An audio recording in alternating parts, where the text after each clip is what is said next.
അതുവഴി ഒരു മുള്ളു പറിച്ചു അതിന്റെ സ്ഥാനത്ത് ഒരു റോസാപ്പൂവ് നട്ടു. Booker T. വാഷിംഗ്ടൺ അടിമത്തത്തിലാണ് ജനിച്ചത്. വംശവും നിറവും കൊണ്ട് വികലാംഗനായിരുന്നു. അവൻ സഹിഷ്ണുതയുള്ളവനും എല്ലാ സമയത്തും എല്ലാ വിഷയങ്ങളിലും തുറന്ന മനസ്സുള്ളവനും ഒരു സ്വപ്നക്കാരനുമായതിനാൽ അവൻ ഒരു വംശത്തിൽ മുഴുവനും തന്റെ മതിപ്പ് അവശേഷിപ്പിച്ചു. Beethoven ബധിരനായിരുന്നു, Milton അന്ധനായിരുന്നു. പക്ഷേ അവരുടെ പേരുകൾ കാലം നിലനിൽക്കുന്നിടത്തോളം നിലനിൽക്കും, കാരണം അവർ സ്വപ്നം കാണുകയും അവരുടെ സ്വപ്നങ്ങളെ സംഘടിത ചിന്തയിലേക്ക് വിവർത്തനം ചെയ്യുകയും ചെയ്തു. അടുത്ത അധ്യായത്തിലേക്ക് കടക്കുന്നതിനു മുമ്പ് നിങ്ങളുടെ മനസ്സിൽ പ്രത്യാശയുടെയും വിശ്വാസത്തിന്റെയും ധൈര്യത്തിന്റെയും സഹിഷ്ണുതയുടെയും അഗ്നി ജ്വലിപ്പിക്കുക. നിങ്ങൾക്ക് ഈ മാനസികാവസ്ഥകളും വിവരിച്ച തത്വങ്ങളെക്കുറിച്ചുള്ള പ്രവർത്തന പരിജ്ഞാനവും ഉണ്ടെങ്കിൽ നിങ്ങൾ അതിന് തയ്യാറാകുമ്പോൾ നിങ്ങൾക്ക് ആവശ്യമുള്ളതെല്ലാം നിങ്ങളിലേക്ക് വരും.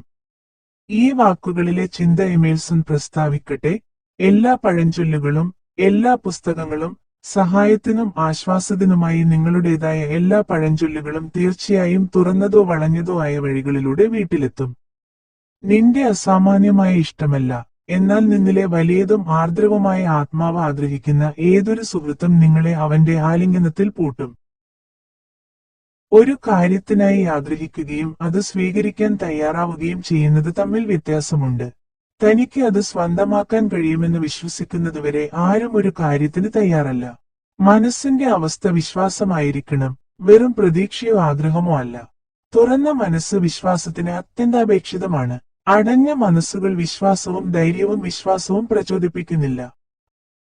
ഓർക്കുക, ജീവിതത്തിൽ ഉയർന്ന ലക്ഷ്യം നേടാനും ആവശ്യപ്പെടാനും കൂടുതൽ പരിശ്രമം ആവശ്യമില്ല. ദുരിതവും ദാരിദ്ര്യവും സ്വീകരിക്കാൻ ആവശ്യമായതിനേക്കാൾ സമൃദ്ധിയും. ഒരു മഹാകവി ഈ സാർവത്രിക സത്യം ഈ വരികളിലൂടെ കൃത്യമായി പറഞ്ഞിട്ടുണ്ട്. ഒരു പൈസക്ക് ഞാൻ ലൈഫിനോട് വിലപേശി. ജീവിതം കൂടുതൽ പണം നൽകില്ല, എന്നിരുന്നാലും വൈകുന്നേരങ്ങളിൽ ഞാൻ എന്റെ തുച്ഛമായ കടയുടെ കണക്കെടുത്തപ്പോൾ യാചിച്ചു. ജീവിതം ന്യായമായ ഒരു തൊഴിലുടമയാണ്. നിങ്ങൾ ചോദിക്കുന്നത് അവൻ നിങ്ങൾക്ക് നൽകുന്നു. എന്നാൽ ഒരിക്കൽ നിങ്ങൾ വേതനം നിശ്ചയിച്ചു കഴിഞ്ഞാൽ എന്തുകൊണ്ട് നിങ്ങൾ ചുമതല വഹിക്കണം?